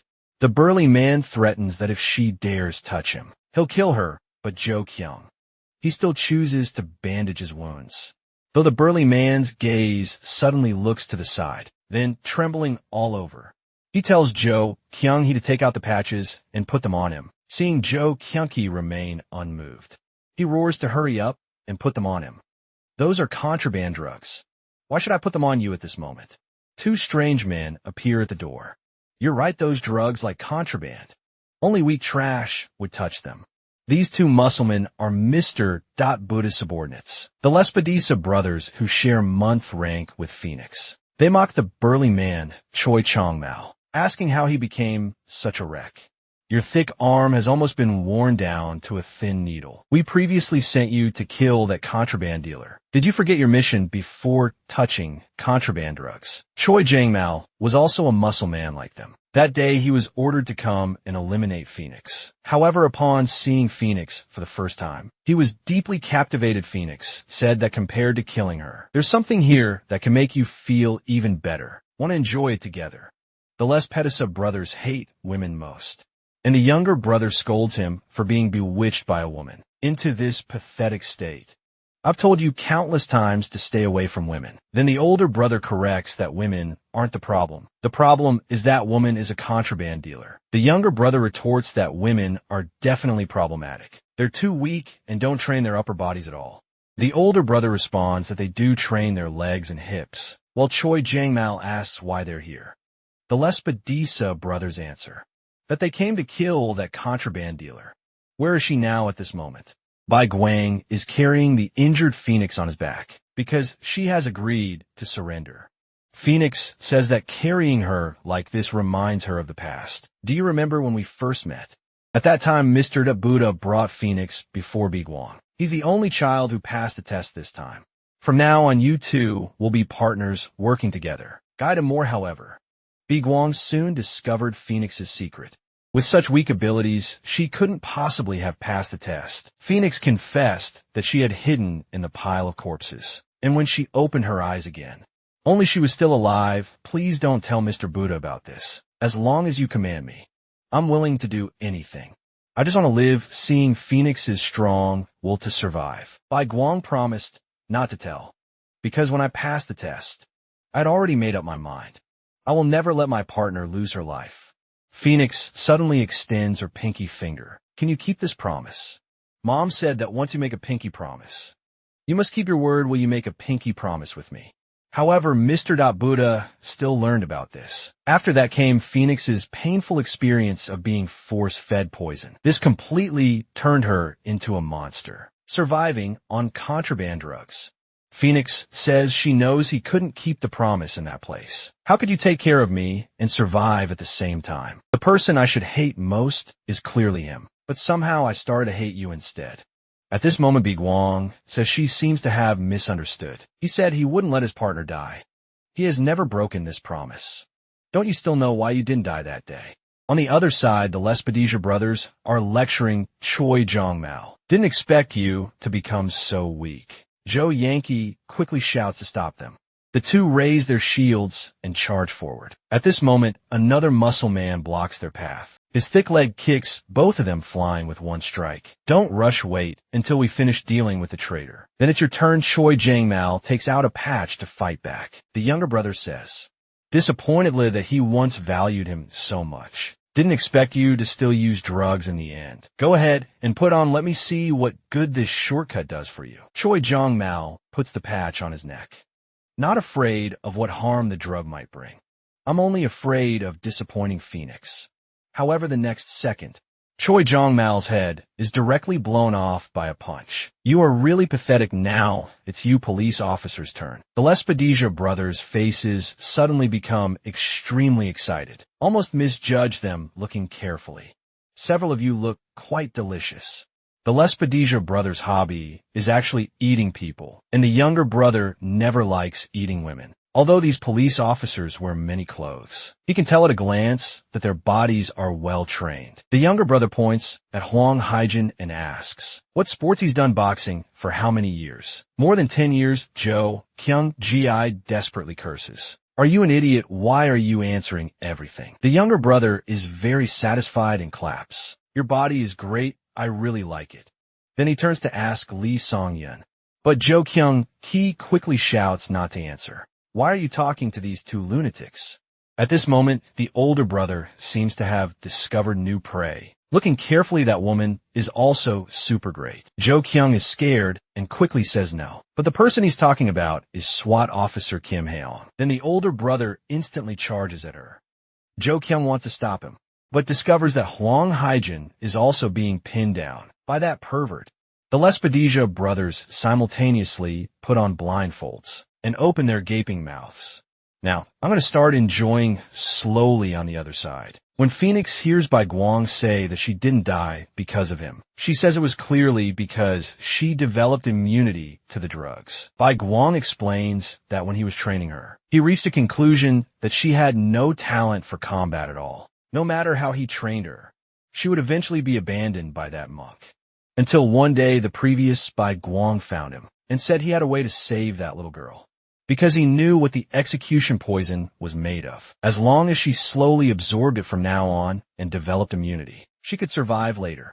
Just like that, the two generations of Biguang made a private deal. Later, Biguang often brought food containing poison to Phoenix so that her body would develop resistance to the drugs. That's how she survived from that monk's hands. But Phoenix doesn't believe this is true. Biguang asks if she remembers suddenly having an allergic reaction as a child. That was a side effect during the immunity development process. Phoenix asks why he didn't tell her before. If I had told you and you accidentally let it slip, we would both be dead when that monk learned that your immunity was even stronger than the first Phoenix. He planned to use more toxic drugs to cultivate you as the second Phoenix. So I planned to find an opportunity to escape with you. However, when I went to your room, I found contraband drugs everywhere. Having just used drugs, you said this place is paradise. There's no better place than this. Then you opened your arms and said, "Big brother, let's do something. Fun together, Phoenix." Changed by the drugs, seemed like a different person. Big Wong began to regret not letting her die in the first place. At this moment, Phoenix asks why he didn't escape by himself that day. Big Wong says he doesn't know. Suddenly a scream comes from outside. Phoenix immediately recognizes Choi Jang-mal's voice. She shouts for them to stop hurting Choi Jang-mal. However, the next second, both are shocked by the scene before them. The Lespedisa brothers are like hunting dogs, tearing at Kim Hyung and Hwang Hee-jun. The two with blindfolds have blood and flesh in their mouths, clearly having completely lost their humanity. This pair of Lespedisa brothers with abnormally developed muscles were actually skinny as children. One brother had congenital lower limb atrophy. The other had upper limb muscle weakness. Precisely because of their physical defects, the old monk chose to abandon them. All eliminated children were locked in one room to starve to death. However, the brothers weren't willing to die so miserably, so they determined to change their fate through their own efforts. They had to undergo high-intensity training every day. Other children became the brothers' nutritional supplements. Months later, when the old monk came to clear the corpses, he was surprised to find that these two brothers had survived and even overcome their congenital limb disabilities. When they grew up, the brother with weak upper limbs gained broad shoulders, and the brother with lower limb atrophy got legs as thick as an elephant's. At this moment, Bai Guang has already carried Phoenix outside when she sees her subordinate, Choi Young-mal, lying in a pool of blood. Phoenix immediately becomes extremely angry. Black Lespedisia says you finally came out. What I hate most is people like you who become strong through drugs. Your physical condition is terrible. But Big Wong is already dead, and soon you'll be killed by us too. Now only January Pine Crane, March Cherry Blossom, and August Empty Mountain remain facing these two brothers. Bai Guang also has a huge headache. 1 month level elite is already very troublesome, and it happens to be these two. Fortunately, Jo Kyung, he has already requested support, which can arrive within 10 minutes. Bai Guang puts Phoenix down. Holding them off for 10 minutes should be more than enough. Suddenly his vision starts to become distorted. It turns out that while carrying Phoenix, her blood seeped through his skin, causing the drug to react. Biguang didn't want to carry her originally, but Phoenix kept making a fuss, saying that if he didn't carry her, She wouldn't leave at this moment. Black Lespedesia pounces like a fierce black bear, wanting to crush Biguang's head with his thick arms. Biguang knows he can't compete with his upper body strength, so he tries to bring him down by attacking his lower body. However, this causes no substantial damage to Black Lespedesia with just that little strength. You think you can knock me down? Biguang mocks that his body has indeed become stronger, but his movements are as slow as a turtle. This makes Black Lespedesia somewhat puzzled. Do you know me? Who are you exactly? Under the drug's influence, Biguang's strength is gradually fading. He tells Jo Kyung-e to retreat with the team members first, then instructs Phoenix to leave with these police officers. But Lespedesia blocks the door. No one is leaving today. Biguang launches the first attack. I must quickly eliminate you. Black Lespedesia swings his thick arms to meet the attack. Biguang easily dodges and then prepares to strike his abdomen. Unexpectedly, Black Lespedesia turns around in time and launches an elbow strike with his left hand. The wind created by his muscle cutting through the air scratches Biguang's cheek. Phoenix realizes that at this rate, Big Brother Biguang will definitely be caught. From childhood to now, she has always been dragging him down. This time she can't burden Big Brother anymore. Phoenix takes out a bottle of medicine from her chest. This is the last time in my life I'll use contraband drugs. Biguang's movements become increasingly slow. Blacklisted Odessa says, "It's such a shame about this good body contaminated by drugs. I can't even eat it. I'll leave you a complete corpse this time." At the critical moment, Phoenix rushes forward to block the attack. "Sorry, Big Brother. I might not be able to surrender anymore. This time let me protect Big Brother." The previous Phoenix's refined drugs were divided into two levels. The current Phoenix upgraded them and created a drug called Light, based on the original formula. These things not only bring intense pleasure when applied, but also greatly improve physical abilities. However, the side effects after the drug wears off also increase with the level. The most powerful effect is Guang. Even Song Pi would be on the verge of death after using it. But there's one level with an even stronger effect than Light, which even the old monk doesn't know about. One day, Phoenix concentrated and refined Light for a long time, finally obtaining a bottle of concentrate. Phoenix named it Phoenix Tears, planning to drink it at the most important moment, although separated by a tempered glass bottle. Phoenix can clearly feel that as long as she drinks this. When she wakes up again, this place will become hell on earth. Black Lespedesia angrily says to let go of your dirty hands. However, he's struck in the kidney by Phoenix's punch. The powerful force makes Black Lespedesia feel incredible. At this moment, he notices his hands are contaminated with contraband drugs. Black Lespedesia, who has always hated drugs, completely loses control. "You filthy beggar. How dare you leave this dirty stuff on my clean body?" Phoenix and Biguang are secretly discussing something. Black Lespedesia asks what they're talking about. Phoenix deliberately provokes him. "Worthy of being a drug dealer. Even with the drug taking effect, you can last this long." Black Lespedesia beats his chest and says, "Take back those words. I'm clearly holding on through willpower." Then he quickly charges at Phoenix, landing a heavy punch directly to her abdomen. "I rely completely on myself. Go die, you filthy drug dealer." Phoenix keeps her head down, continuously chewing something. Suddenly she spits out a mouthful of blood.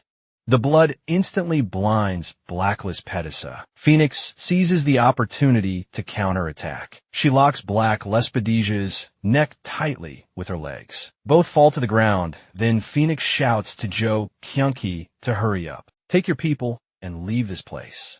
Although they're somewhat puzzled why this person is suddenly helping them. The most important thing right now is to take the wounded and children away. However, the older Lespedesia blocks the door. "Didn't I say no one can leave?" With the oddball trio's abilities, they're naturally no match for him at this moment. Jo Kyung-e suddenly notices several drug patches on the ground. A bold plan immediately forms in his mind. No matter how Black Lespedesia struggles, he can't escape Phoenix's restraint. He can only seek help from his big brother.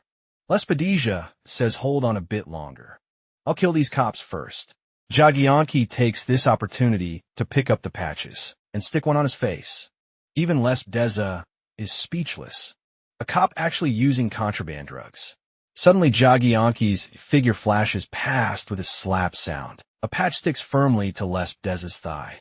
This makes him instantly explode with rage, frantically clawing at the patch, trying to remove it from his body.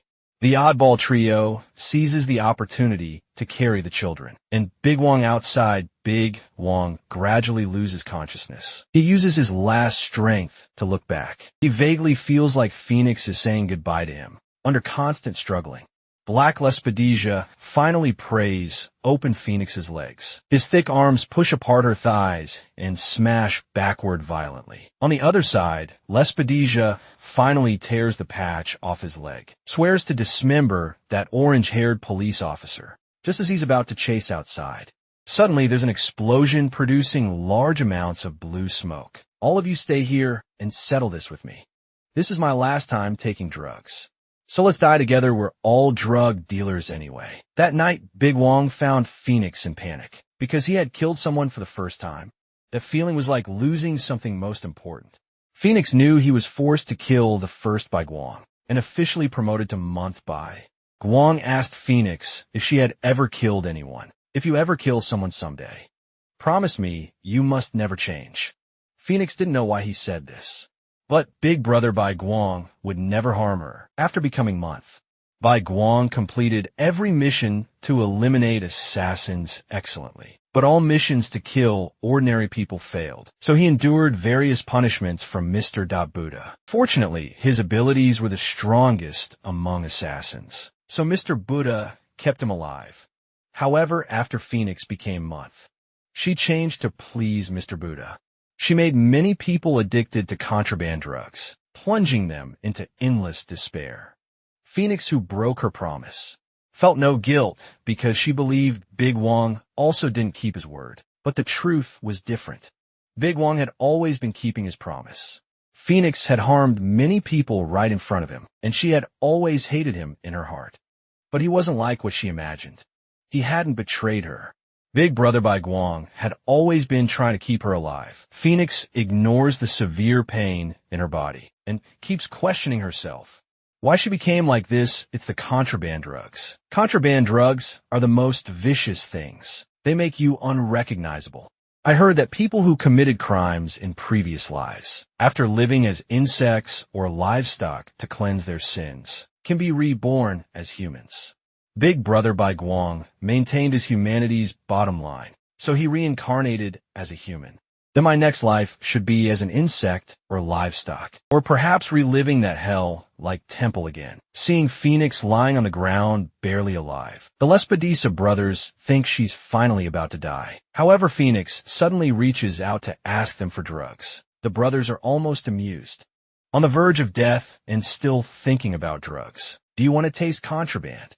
Drugs one last time before dying.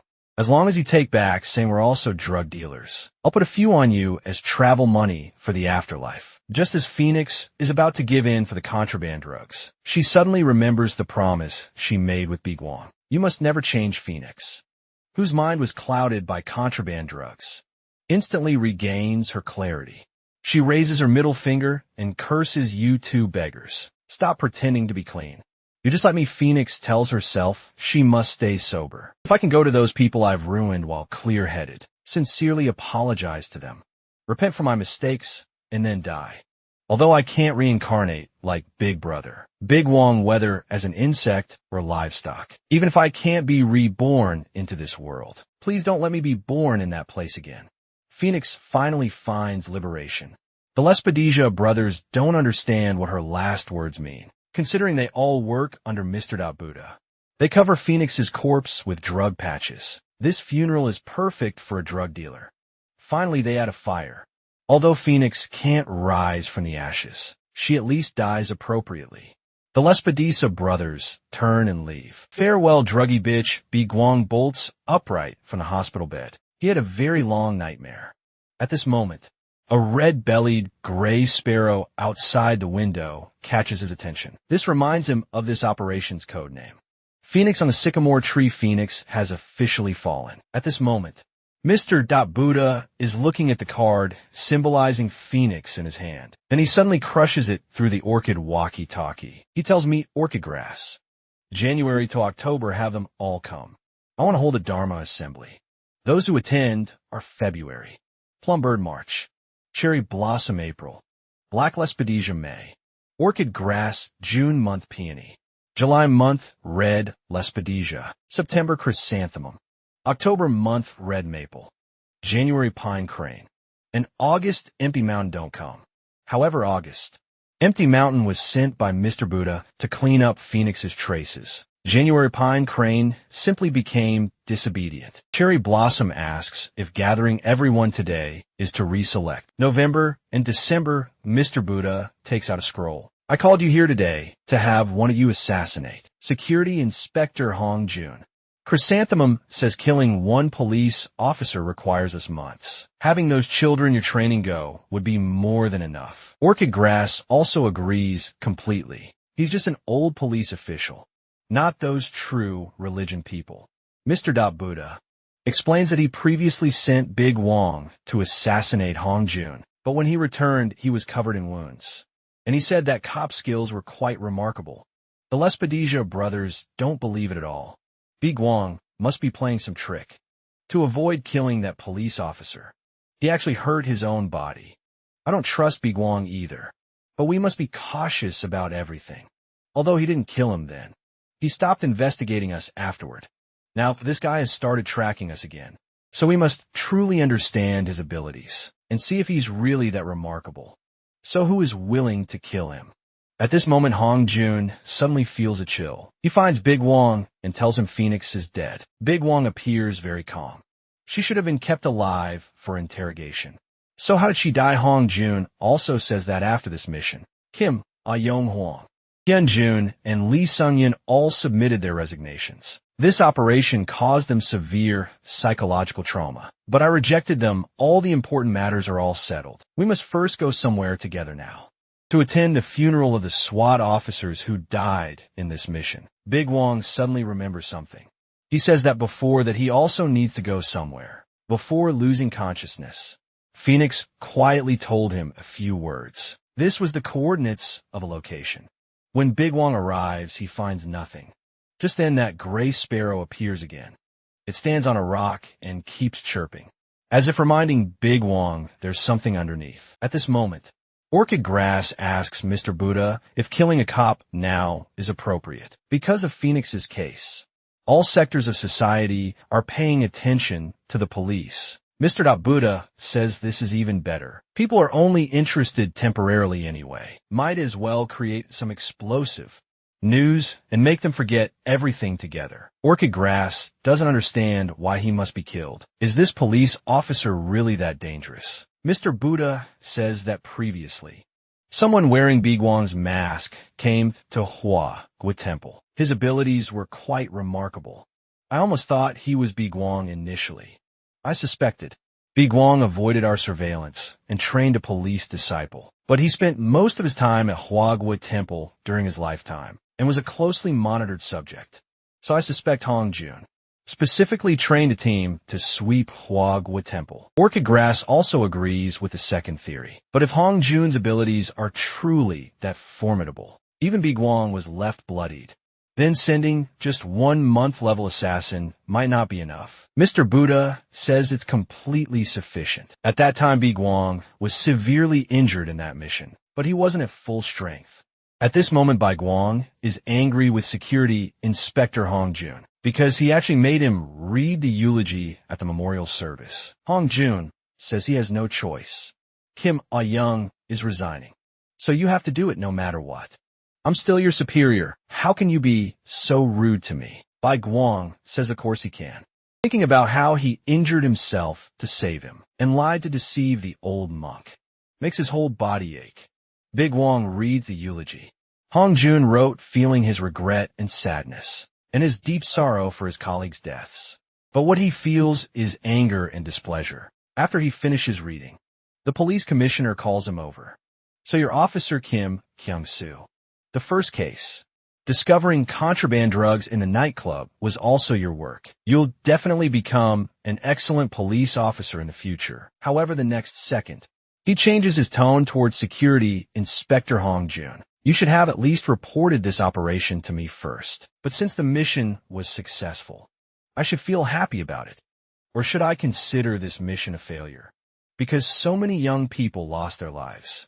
I wonder what Officer Kim Kyung-soo thinks about this. Big Wong's attention is on what's under his hat. Is this person also bald at this moment? Crying from nearby interrupts them. Seeing the victims' families crying in grief, Big Wong finally understands why he feels bad. That is after his own death. No one felt sad. This new life is no different from when he was an assassin. Suddenly, the host's words make his face change dramatically. Next, please welcome our country's intangible cultural heritage, the abbot of Hua-gu Temple. Master Liu He when Big Wong was still an assassin. He was closer to Mr. Buddha than anyone. But this is his first time witnessing Mr. Buddha's external activities, digging into others' pain and manipulating their emotions. This is what Mr. Buddha excels at most. His demeanor makes people trust him unconditionally. No one would believe. He's the controller of the largest criminal organization. Behind the scenes, Big Wong feels fear and determines to expose all of that monk's evil deeds. Let him fall into the abyss. Then eliminate him after the memorial service ends. The police chief approaches Big Wong once again. It's a pleasure to meet you, and I look forward to your next performance. I originally wanted to buy you something expensive, but our relationship doesn't allow it. On your way back, there's a vending machine. Go buy yourself a coffee. This person's inexplicable behavior leaves Big One completely bewildered after returning. He tells Hong Jun that he has discovered Phoenix's hideout, beneath the rock where the gray sparrow stands. There's a door leading underground. Inside, there's Phoenix's diary along with their member information. However, it's not particularly detailed. Just slightly more content than what he already knew. More importantly than this, I have something more crucial to discuss with you. From now on, I need to live at your house with you. Hong Jun immediately protests that this is impossible. Big Wong pulls something out of his pocket. Surely this doesn't make it impossible either. Hong Jun's face instantly turns pale with shock. This is clearly bribery, it turns out. This gold bar was something Big Wong discovered at Phoenix's hideout, and there are more than 30 others below. Hong Jun protests that it's not just me living at home. I have a daughter too. Big Wong responds that this makes it even more necessary for them to live together. Up until now, you've been able to avoid assassination attempts because of my lies. But now that you're the operations commander for the Phoenix case, you probably can't avoid them anymore. They won't just try to assassinate you. They'll likely eliminate your daughter as well. Hong Jun can only agree to his proposal. When Jo Kyung, he hears that Kim, Hae Young, and the others have all resigned. She immediately declares not to worry. I won't resign even if it kills me. However, Big Wong actually hopes that the weakest among them would resign. Cho Kyung, he asks him whether there was any mention of promotions or salary increases. Big Wong responds that he's been promoted too quickly, so the higher UPS aren't considering it for now. However, I heard that the patrol officers participating in the operation might get promoted. Jo Young, he suddenly calls out by Gwang's name directly. Then we'll be friends from now on, right? Once I get promoted, I'll be at the same level as you. Bai Gwang adds that he forgot to mention something. You've been excluded from this promotion list because you used contraband while executing your mission. Jo Young, he explains that he had no choice in the matter. What absolute nonsense about having no choice. I heard you were constantly looking for contraband. Even in the hospital, I heard you'll also face disciplinary action. However, your mentality is quite interesting. You actually dare to consider yourself my friend despite the rank difference. After your discharge from the hospital, I'll be waiting for you now. There's no need to worry about Jo Kyung-hee anymore. Hwang Haijin and Lee Sung-yeon can just beat him up and bring him over. That leaves only Kim Ah-young.